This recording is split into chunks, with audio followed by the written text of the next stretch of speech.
సింపుల్గా 5 నిమిషాల్లో తయారయ్యే ఎగ్ బుర్జీ కర్రీ చేసేద్దాం రండి. ముందుగా దీనికోసం అయితే ఎగ్స్ బ్రేక్ చేసి బీట్ చేసి పెట్టుకోవాలి. మేము ఇక్కడ ఒక 2 ఎగ్స్ అయితే తీసుకున్నాము.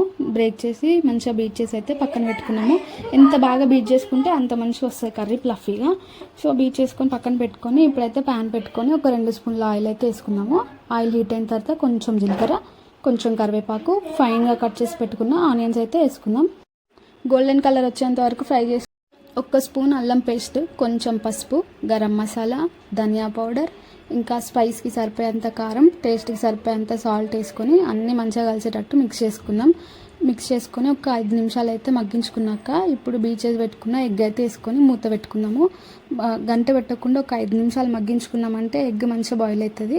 సో అది అయిన తర్వాత ఇట్లా మంచిగా చిన్న చిన్న పీసెస్ కావాలంటే చిన్న చిన్నగా, లేకపోతే కొంచెం పెద్దగా కావాలనుకుంటే పెద్దగా ఇట్లా గంటతోటి మొత్తం మంచిగా పీసెస్ లాగా స్మాష్ చేసుకుంటే ఎగ్ బుర్జీ కర్రీ అయితే రెడీ అయిపోయినట్టే.